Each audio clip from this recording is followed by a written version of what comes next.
Merci Madame la Présidente. Madame la conseillère exécutive, Notre-Dame de l'Assomption est la seule cathédrale de France à ne pas être gérée par l'État.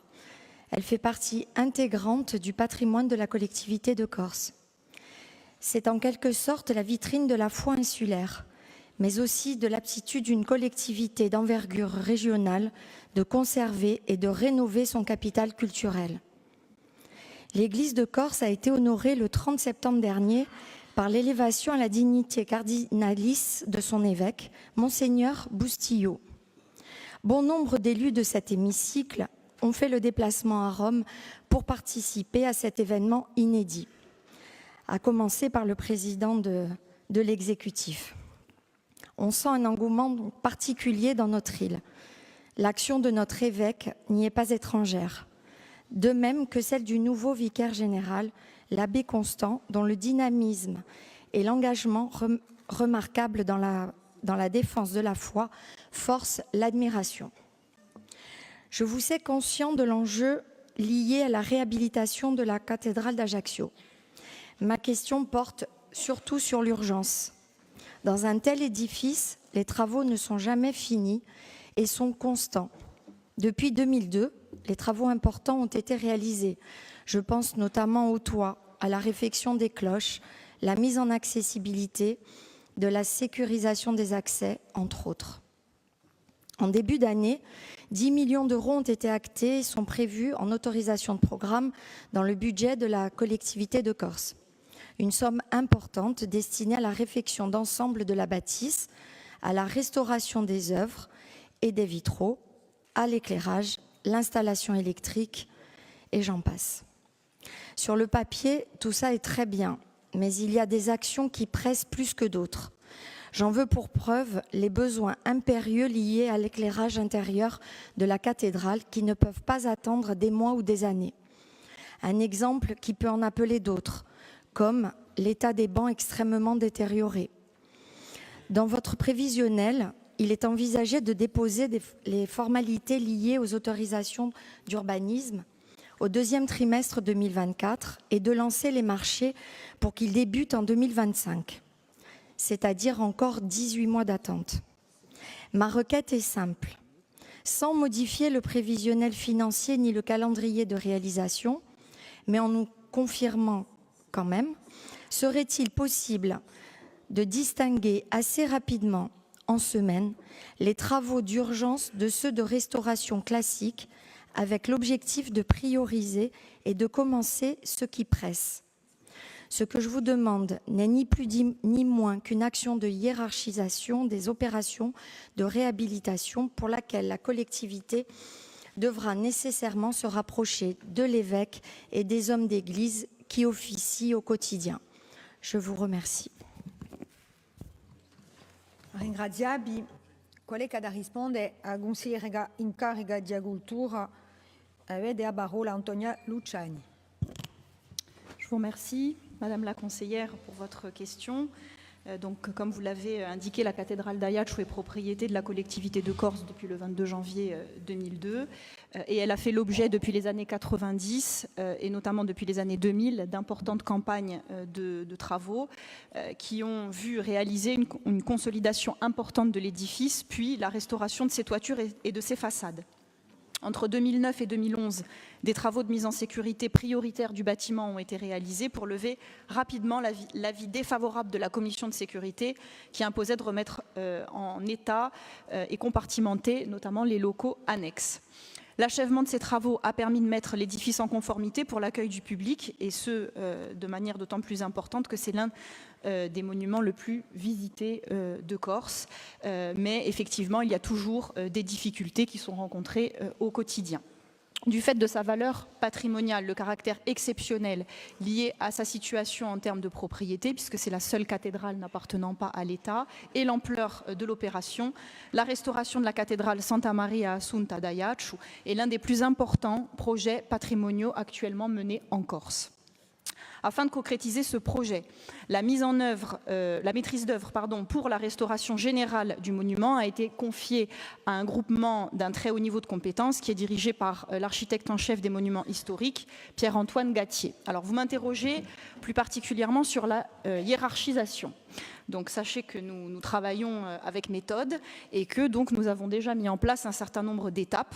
La première étape consiste en la réalisation de l'étude diagnostique qui inclut toutes les études techniques et investigations, recherches nécessaires pour avoir un bilan complet et exhaustif des désordres, pour établir un projet complet et raisonné de restauration, d'aménagement de l'édifice. Donc cette première étape, elle est en cours depuis le mois d'avril 2023 et sa restitution est prévue en avril 2024. Cette première étape est un préalable indispensable pour la connaissance de l'édifice. C'est une étape clé, déterminante, qui sera le point de départ du projet de conservation et de valorisation de la cathédrale d'Ajaccio. L'étape numéro 2 sera celle de l'assainissement des maçonneries et de la restauration du clos et couvert. Et l'étape 3 concernera l'achèvement de la restauration de l'édifice. Cette dernière étape, qui est la plus importante, se déroulera sur 2 à 3 ans. Parallèlement à ces interventions qui sont lourdes sur le bâtiment, des actions ponctuelles mais définies comme prioritaires et ne pouvant pas attendre donc la remise en œuvre et la restauration générale ont été anticipées, hiérarchisées et engagées depuis 2021, parmi lesquelles la restauration de la Madonnouche, la remise en état du système de sonnerie des cloches, la restauration des lustres, la restauration de l'orfèvrerie, des interventions sur l'orgue, la mise en sécurité extérieure de l'édifice et la résolution d'entrée d'eau depuis les toitures. De plus, chaque année, nous affectons un budget dédié aux travaux urgents, de manière à pouvoir pallier les imprévus inhérents aux édifices patrimoniaux et à garantir la meilleure réactivité en termes de réalisation d'interventions prioritaires. Au-delà d'une réponse aux enjeux architecturaux, patrimoniaux, techniques et réglementaires, la nécessité de maintenir le culte et les autres activités de la cathédrale dans les meilleures conditions pendant l'opération est pour nous fondamentale. Il est indispensable pour la collectivité qui est propriétaire de l'édifice de demeurer à l'écoute du clergé et de l'évêché, comme vous l'avez rappelé. Et donc, à ce titre, nous réalisons un certain nombre de réunions régulières afin, effectivement, d'informer sur les travaux, mais également de recueillir les besoins en fonctionnement de l'édifice. Donc, suite à ces dernières entrevues, notamment avec l'abbé Constant, nous avons défini comme prioritaire l'amélioration de l'éclairage de la nef et donc 10 projets projecteurs LED seront installés sur les corniches hautes et ça sera mis en place dès le mois de décembre. Le remplacement des chaises actuelles par des bancs neufs, elles étaient effectivement en mauvais état et posent objectivement des problèmes en termes de sécurité et de fonctionnement. La réfection partielle des soubassements très dégradé dans l'angle nord-est où sera exposée la statue de la Madonnouche. Donc d'autres interventions ont été évoquées à moyen terme et donc vous l'avez compris, cette opération globale de 10 millions d'euros est pour nous un montant à la fois très important et qui montre tous les moyens qui sont donnés par la collectivité pour faire en sorte effectivement que la cathédrale puisse être dans un état conforme à ce qu'on peut attendre d'une cathédrale de cette nature. Le Conseil exécutif de Corse a pleinement conscience à la fois du contexte et des enjeux de ce projet. Elle sait ainsi qu'au niveau des enjeux scientifiques, techniques et fonctionnels s'ajoutent d'importants enjeux de communication et d'information. Ainsi, un point d'honneur est mis à valoriser auprès du grand public et auprès du plus grand nombre le projet de restauration à toutes les étapes des études et du chantier. Pour cela, une mission de communication et d'information à l'attention du public et des usagers a été ajoutée aux missions d'études et de suivi des travaux, ce qui permettra effectivement une meilleure acceptation et prise en compte de la réussite de cette restauration. Je vous remercie.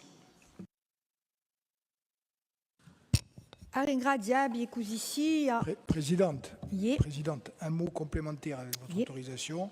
Merci pour cette question, merci pour cette réponse. Je veux dire très brièvement, je ne prends pas la parole d'habitude pour compléter, mais quand même 3 points importants de sujet, même si on est dans une laïcité bienveillante. Premièrement, que la collectivité de Corse finance la remise en état des édifices religieux dans toute la Corse et des biens mobilier religieux dans toute la Corse et que nous sommes la collectivité en France qui consacre la part la plus importante de son budget à cette action, premièrement. Deuxièmement, on a parlé uniquement de façon juridique, technique, et c'est essentiel, des travaux de réhabilitation de la cathédrale d'Ajaccio. Je rappelle qu'il représente un montant total de 10 millions d'euros. Donc on est dans quelque chose d'absolument considérable. Troisièmement, et pour terminer, j'ai été sollicité, comme probablement la totalité des élus de l'hémicycle, par le vicaire général, notre ami l'abbé Constant, sur l'éclairage de la cathédrale en temps de fête. Alors, je précise qu'on a un petit débat juridique sur qui doit assurer juridiquement l'éclairage extérieur, qui est un embellissement. J'ai plutôt tendance à penser que c'est la commune.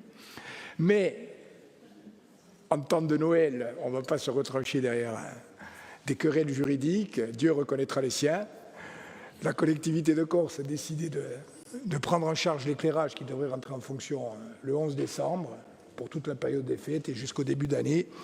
Et je termine, comme j'étais un cancre latin, avec une citation « Fiat lux et facta est lux », que la lumière soit, et la lumière fut.